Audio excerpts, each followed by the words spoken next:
Welcome to Adventures in Producing. My name is Wendy Mitchell. I'm a film journalist and film festival consultant. And I'm talking to those unsung heroes of the film and TV world, which are independent producers. Today we have Mary Burke, the woman, the legend. I'm so glad Mary's with us. I'll just tell you a little bit about her. She is a BAFTA and BIFA winning producer. Like me, she's an American who is now living in London. She worked with Warp Films for many years on films like Richard Ayoade's Submarine, Paul King's Bunny and the Bull, Peter Strickland's Barbarian Sound Studio, Paul Wright's For Those in Peril.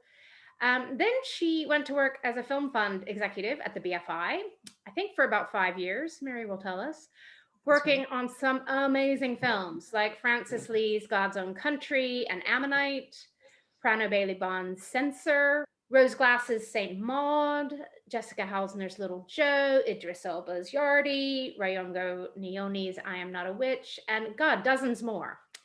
So Mary left the BFI in mid 2020 to become an independent producer with her own company, Public Dreams Limited. Welcome, Mary.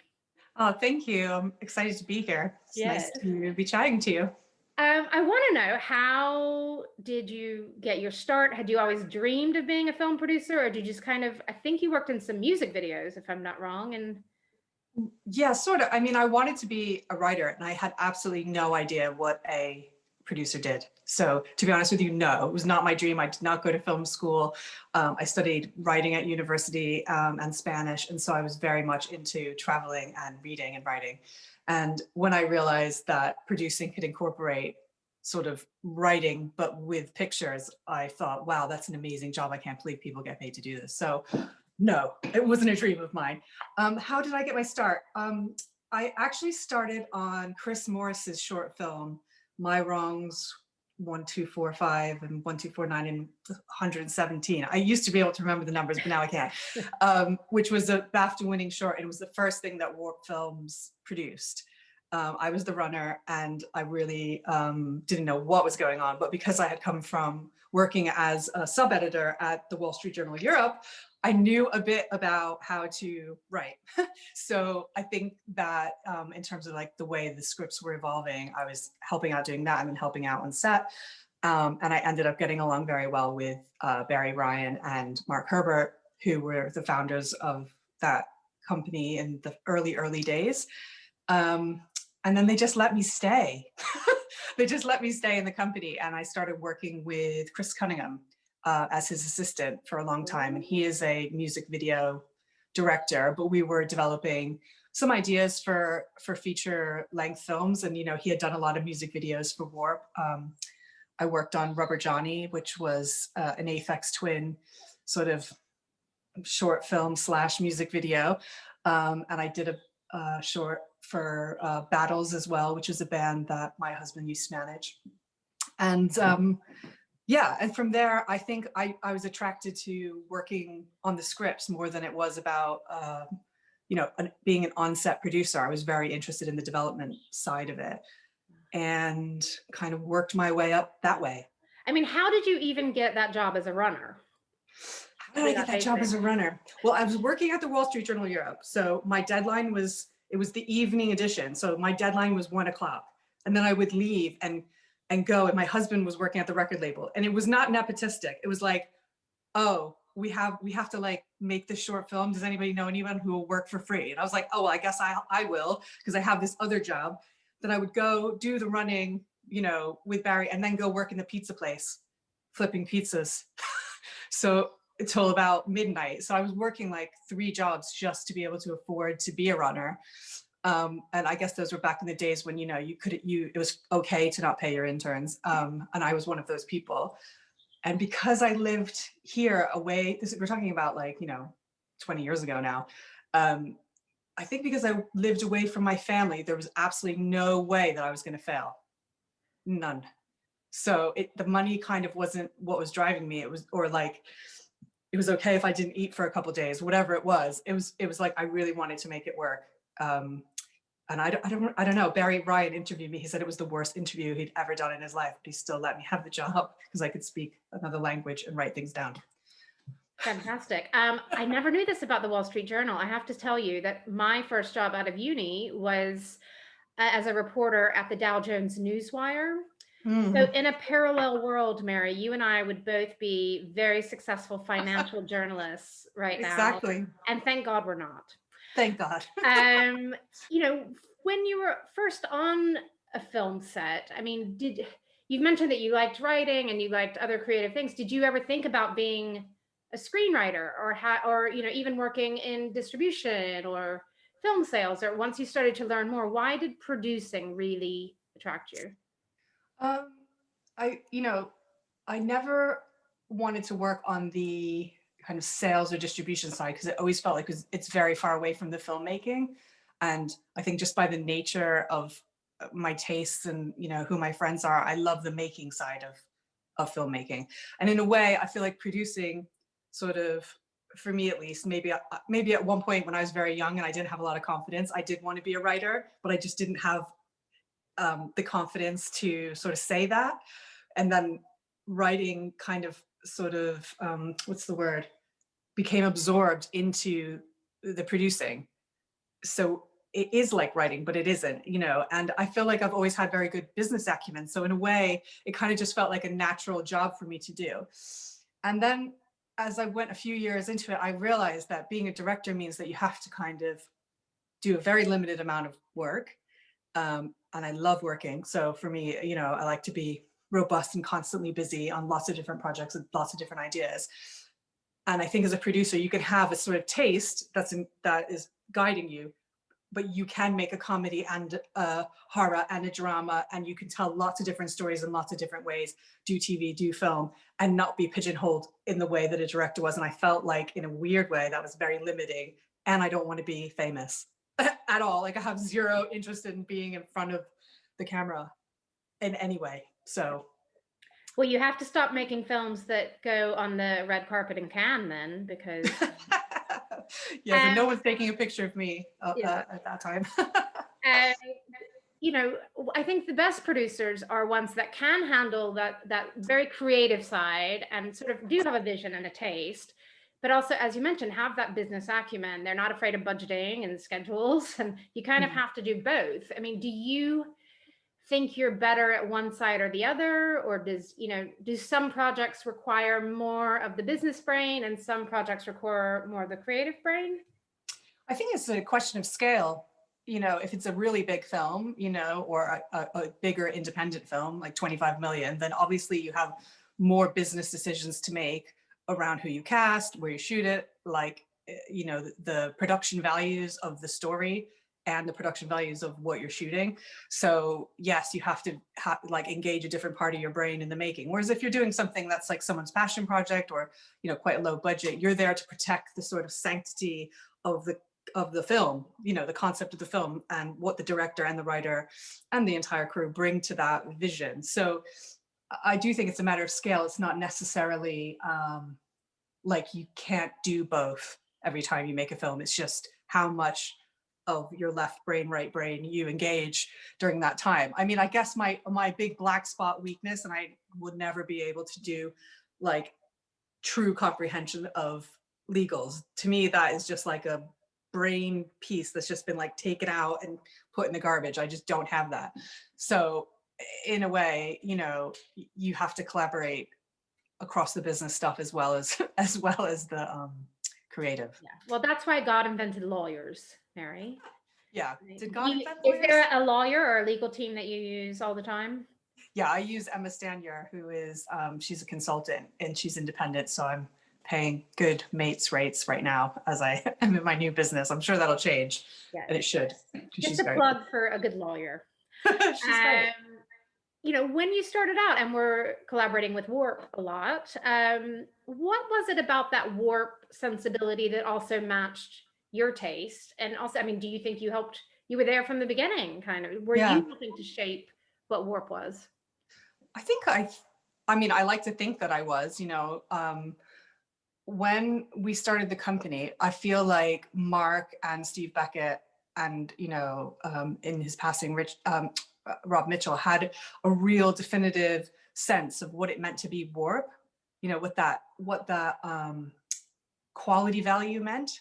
And it could mean a lot of different types of stories, but I feel like essentially meant a certain level of quality that we wanted to hit. And it meant being British. So for me, that was an exploration that I didn't really have naturally. I had to like read and learn about what happened in 1983 so that I could work on This Is England. I didn't know anything about the Falklands War. I never even heard of it, but I was working on the script with Shane for like 6 months in his house, trying to figure that all out. So in a way, I do feel like the choices I made, especially on the weirder side, the Barbarian Sound Studios, and maybe on the softer side as well, working with Paul King, who's gone on to do Paddington, or Richard Ayoade, who is from the IT Crowd comedy side. I feel like maybe that's what I brought to it. And I was using the music to interpret what I felt like that meant and how that translated into film. I was a huge Aphex Twin fan. He's actually a really good friend of mine now.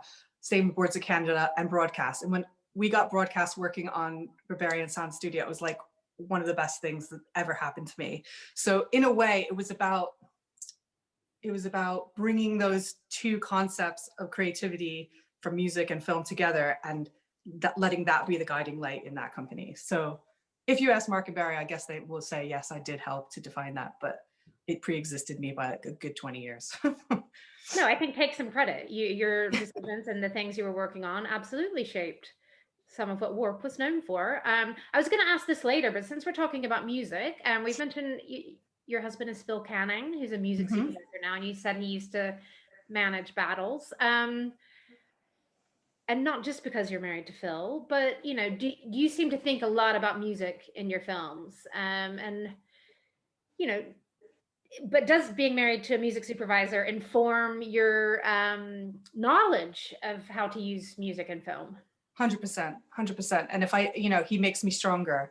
I think he can think about something at a right angle when I'm thinking of it at a very skew with, and he can encourage me to think about artists who I wouldn't think about as composers and bring them across into that space and make me feel very safe. He also, when we were doing I'm Not a Witch, which he music supervised, he was calling up Kanye's manager, and he has got the balls to do that on like a sub £1 million film. So to me, it like music always elevates very small stories and makes them feel more global if there's some recognizable sync music in it.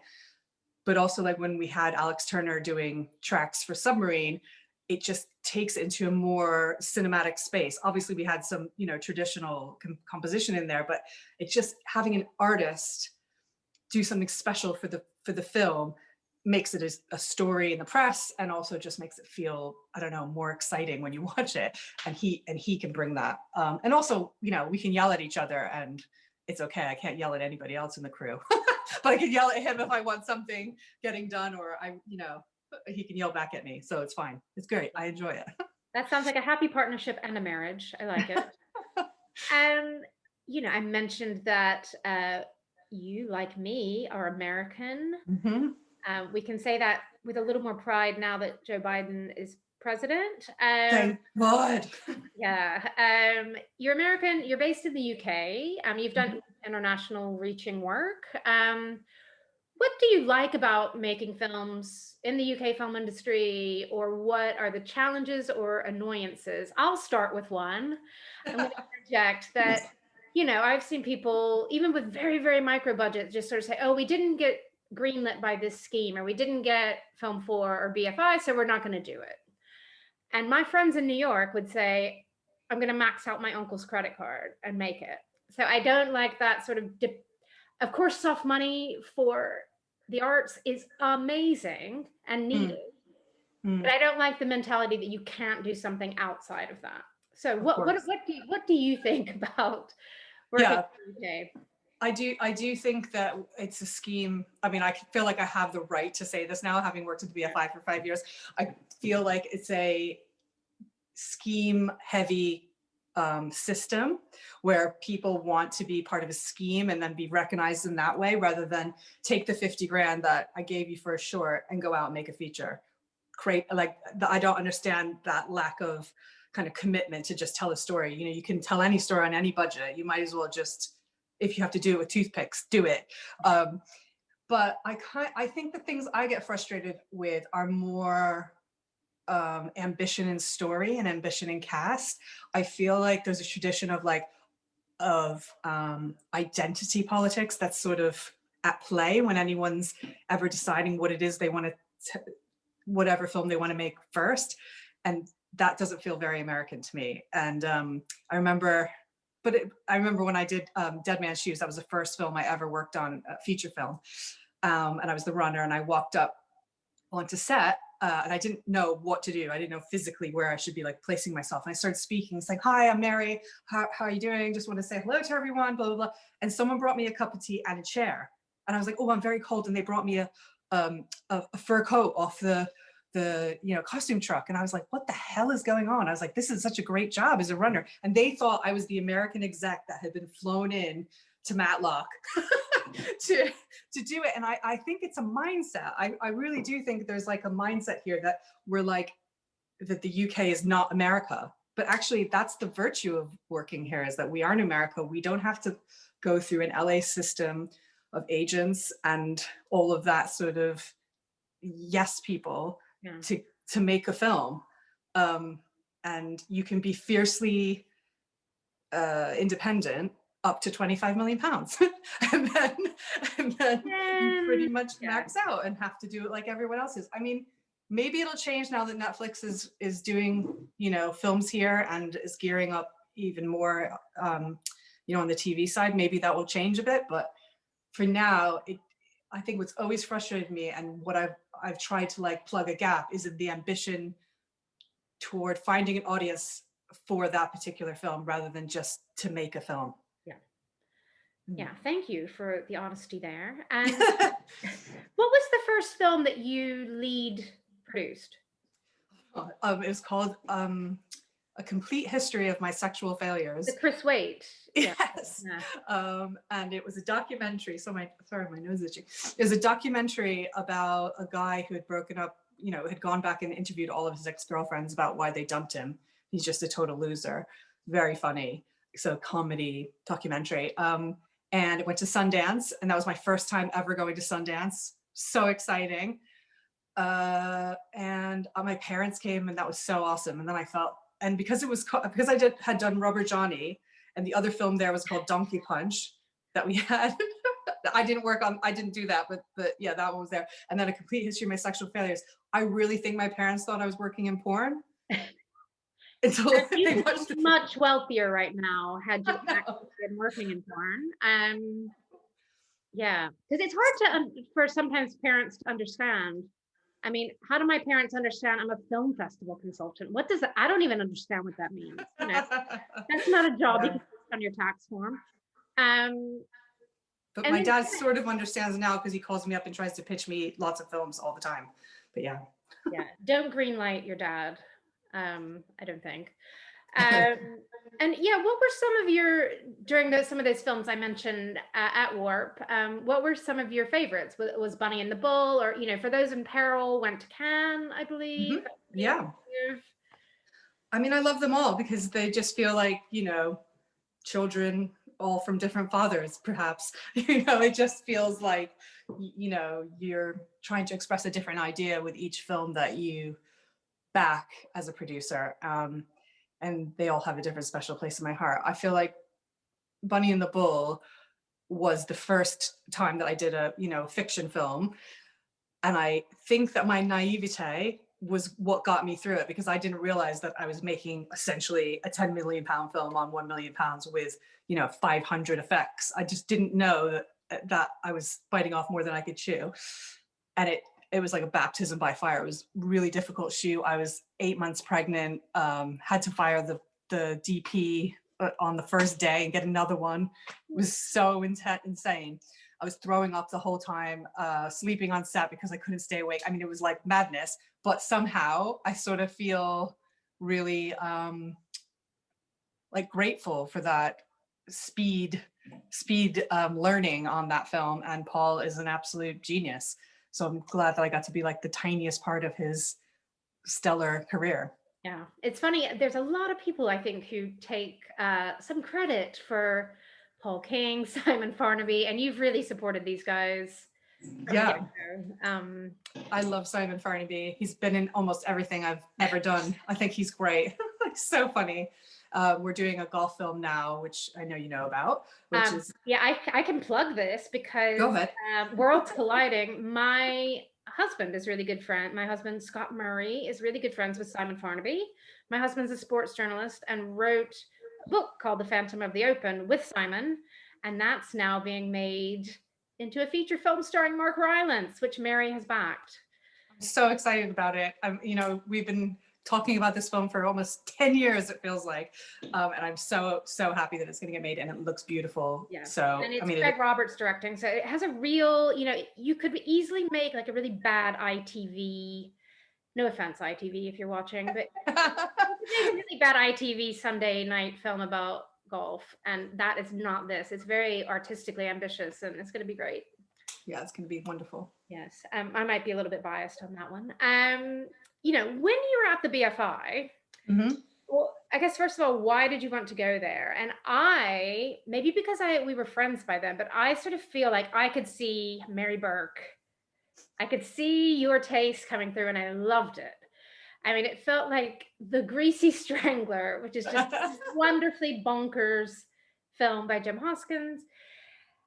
I just loved it. And it was like, oh, BFI's put a little bit of money in that. Like that, I could see your taste coming through some of that. And, I think you can see sometimes a bit of that at the BFI, but why did you want to join the BFI? And did it feel like you could shake things up a little bit from the inside?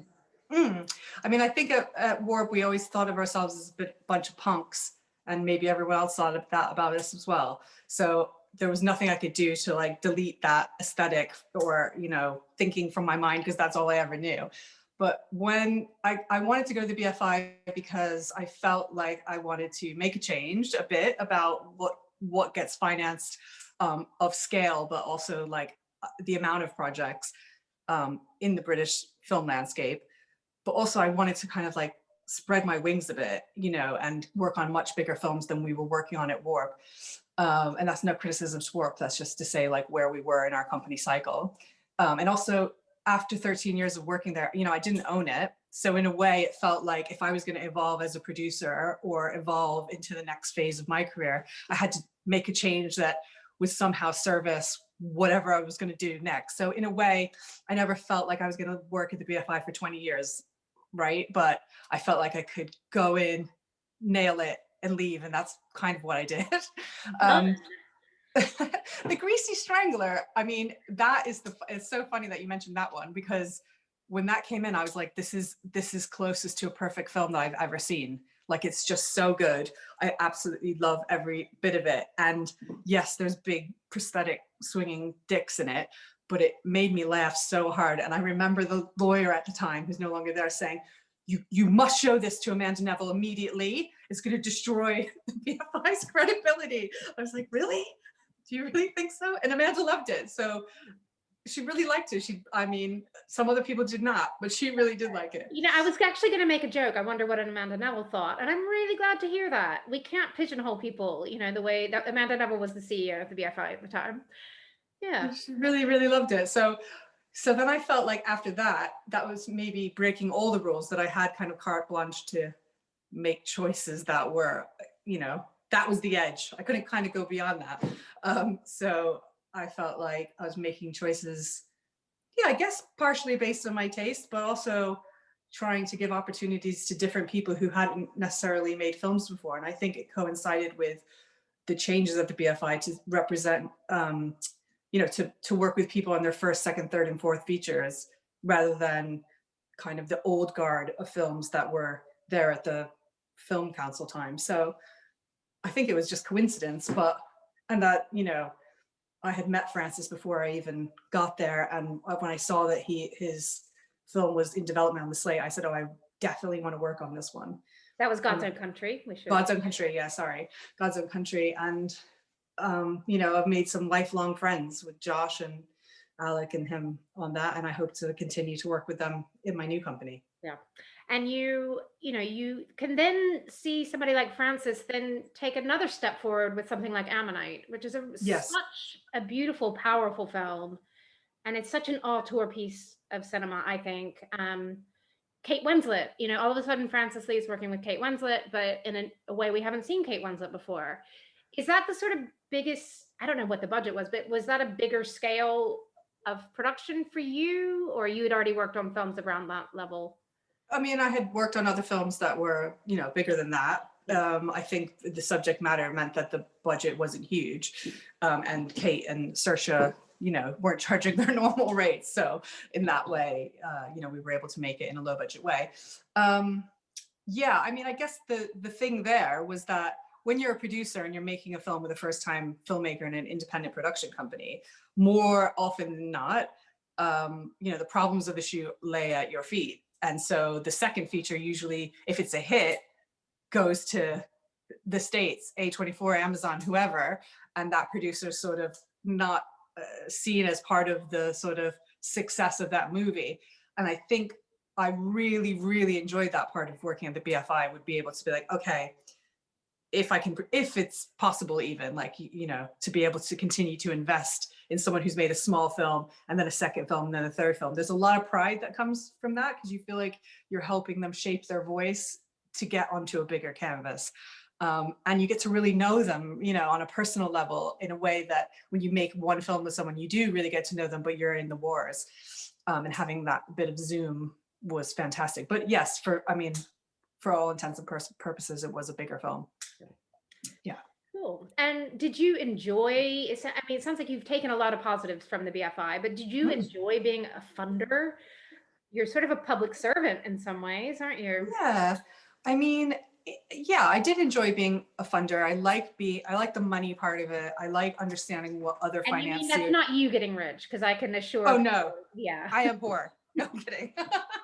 But no, I mean, I enjoyed the money part of like understanding how other financiers think about projects, what their priorities and agendas are, and having that sort of seat at the table internationally, to hear how Bleecker Street assesses something, how IFC assesses something versus, a French distributor, and the differences between Film 4 and BBC, because we were able to work with both of them. So, and distributors in this country. So in a way, it was like having like the keys to everyone's brains. And it was so exciting for me. And then to be able to lead projects that many of those financiers wanted to take on was kind of exciting. Also, as you know, a lot of the producers that come through have never produced anything before. And unlike a lot of financiers, I have made a lot of movies and TV, and I felt like I wasn't, I don't want to sound like Mother Teresa or something, but I enjoyed giving my knowledge back in a real direct way. And sometimes that was by challenging them, and maybe they didn't like it, but at the same time, it was teaching. I always saw it as teaching or helping, so that we have a more robust group of producers coming through, the system. Yeah. No, I think it's so great when a funder, somebody sitting at that desk, has produced. They know what the trenches are like. They know the issues that producers might come up against, and how funding for this might disappear, and you need this now. And yeah, no, I think that's really valuable. So after about 5 years thereabouts, you decided to leave the BFI about a week before this pandemic started. Great timing, Mary. But no, why was it the right time for you to sort of set up your own shop and do your own projects again? I think I don't know exactly what it was. I guess I just had itchy knickers, I just finished Saint Maud. It was an absolute banger. I loved working on that film. I love Rose, and I kind of felt like go out on a high. I wanted to make TV, and obviously you can't make TV at the BFI. I didn't want to stand a public wage for my whole life. And I just felt like I'm 40, it's my time. I've done all the learning that I can do. And I, appreciate everyone who's kind of taught me something along the way. I feel like I just learned as much as I could in that role. And now having your own business as well as trying to produce is like a whole nother sort of learning experience for me. And I've never been happier in my life. I know I made a really stupid choice to do it like the week of lockdown. But at the same time, I just feel the freedom of it has sort of opened my brain up even in a more creative way than I could ever imagine. And especially by being locked in the house for a year, it like in a monastic way has like forced me to think about what it is I want to do and who I am as a person. I know that sounds really too philosophical, but it's true. I'm like going to be your Oprah. I'm going to draw out some of this. Why call the company Public Dreams Limited? I think it was a bit of a callback to the BFI, public films for everybody. But I really do believe in dreams. They give me messages, and I kind of feel like that's what films and TV are. They're people's sort of latent spiritualism that they are trying to communicate out into the universe. And I'm a total hippie, and I really believe in the medium of storytelling through pictures. So in a way, it felt like it fit. And I think the limited part of it just makes it sound like some sort of state thing. It's made me laugh. Also, Daphne Oram had this album called Private Nightmares and Private Dreams and Public Nightmares. And I just pushed it around, and I thought that callback to music would be interesting. Whatever. No one cares what you call the production company, do they? Oh, I do. I'm a journalist. I want to know. Yeah. And you don't have to tell us anything specific, but you mentioned you're interested in doing TV and film. Are there, do you think you're going to work only in English language? Is it going to be half TV and half film? What can you tell us anything? Yeah, I mean, I do have a few projects, and actually the first 3 projects I signed up and had development finance for were television series. So I think I was just itching to get onto them, and maybe I attracted those. I'm working with a lot of the people that you might expect. I've got a project with Francis that I can't really talk about, but it's gonna be in a couple of years' time. And yeah, that's, I think if you looked at the people I worked with before, those people would be on the list of who I'm already working with. I think one that has already been announced, but I'm not sure, is Amri Al-Qadi's series that I'm doing with the BBC. And that's just in development. We're working on the scripts, but I'm really excited about it. And I think what that represents for me is that I realize that I really do love genre, whether it's horror or thriller or I don't know, some sort of heightened element within everything I'm doing. And when I look across the films and the television that I'm doing, I feel like I'm developing them all in that space. I think that's because I feel like audiences want that right now. Maybe that'll change later, but for now, most of them have a sort of heightened bent to them. Nice. I mean, I think you've even brought that to documentary work that you've produced. Do you plan to do any more nonfiction, or just if something really interesting comes along, you'd be open to that? Definitely. I'm really interested to do some music documentaries. Whether or not I would produce them on my own is a question. I'm really good friends with Julia Nottingham, and she is an absolute machine when it comes to documentary filmmaking. So I've been talking to her quite a bit about some projects. And what I've spent most of my time in the last year watching, and that's because I've been locked in here, is like serial murder documentaries. And really the storytelling is so complicated and really interesting that I think I'd be up for doing something like that, but I would never do it on my own because I kind of feel like that's not my production expertise. It's my story expertise, fine, but not my production expertise. Okay. And just some sort of questions about producing. What can you tell us a mistake that you've made professionally that you've learned from? This sounds like a cheesy job interview question, but I mean, I've made so many mistakes that it's really hard to like pick one. Mistakes. I think maybe, like, without being specific about any director or writer, just being a bit too New York with my notes. you know, not softening them in a British way. And that was very early on in my career, and I lost a couple of projects because of that. I didn't realize that you had to say, perhaps, maybe, have you thought about, it just was like, this sucks, what are you doing that for? And that's not the British way. No. Yeah, I have So burned myself being some honest feet. People are like, please tell me honesty, like honest. And even if you couch it, it's like they'll never speak to me again, you know. I know. And I learned that you know, if you go watch someone's film and they ask you what you think, you have to lie. And like, if you don't, then that's the end of that. And I didn't, at the beginning of my career, I didn't lie. I said, oh, I'm not really sure that that was for me, but I'm glad that you made a film, you know?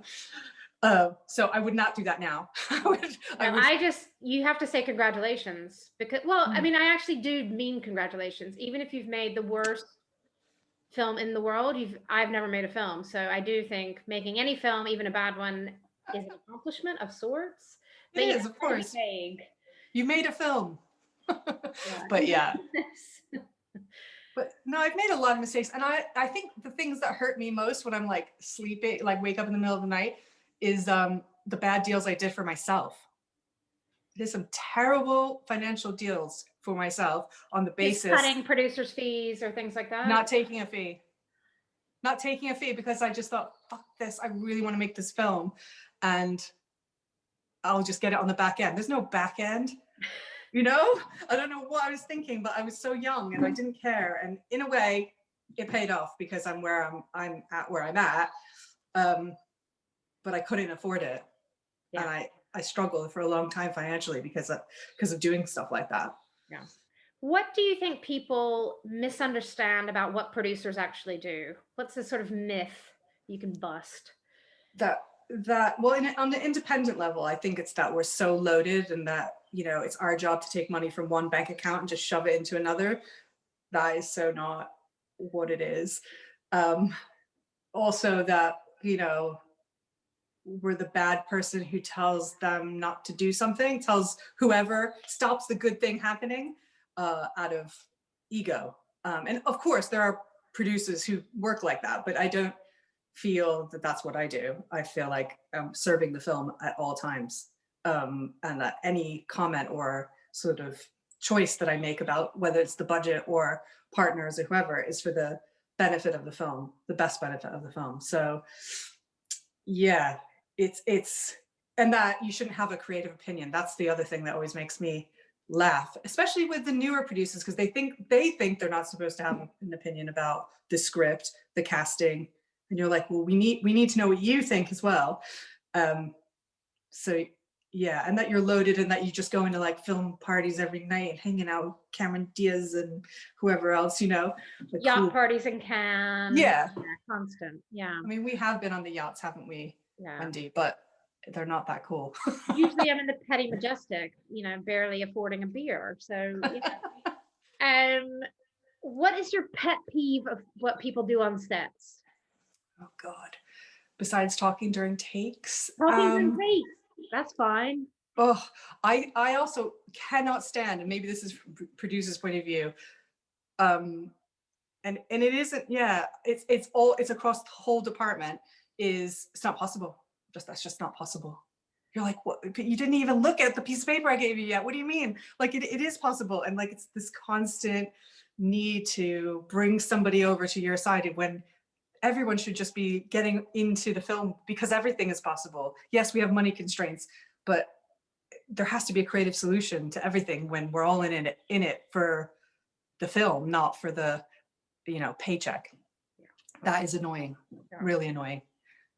And I think last question, let's end on a very positive note. Okay. What has been your best ever day on a film set, or your best moment or memory? Best day on set. It means you're going to have to choose your favorite child, I'm afraid. Oh man. It doesn't have to mean it's your favorite film. Just a good day on a set. Good day on set. I thought you might not ask me this one because I mean, the best day on any set, on any film, is on the first take on the first day, because it lets you know that you're actually making a movie. So for me, it's like the stress of everything of it might not happening. It just leaves my body and you go into the the moments where you're firefighting what's exactly in front of you, like, you lost the location or whatever the heck. So in a way, the first days are always great. My favorite day on set, there was a day I really remembered and I really loved it, which was with Simon Farnaby on Bunny and the Bull. And it's just like a scene where he's like, asking for a condom at the door, and it just made me laugh so hard and I couldn't stop cracking up. And Simon just, I don't know, he just brings so much light into my life. And I thought, oh God, I really do enjoy this job. I really love every moment of it. So you got to, I think as a producer, you always have to celebrate those little moments when you get into a festival or you have a good day on set and you shot everything, or you win an award, obviously, but it's not about the money. It's not about trying to be winning the Oscar or whatever it is. It's just those small moments, and you have to celebrate them, because if you don't do it for yourself, no one else will. What perfect advice for any aspiring and rising producers out there. Mary, thank you for sharing your adventures in producing with us. Thanks. And this is the first time, and maybe I won't say it every episode, but yeah, this was a nod to Adventures in Babysitting. And you told me this is a film you like. Absolutely love it. My 12-year-old daughter has watched it like 50 times. She can quote it. She even knows the swear words and when they're coming. So she says beep when they come up. Mary Burke, you're a good American and a good producer. Thanks. Thank you so much for joining us. And thank you. Next time, good luck with Public Dreams Limited. Thank you.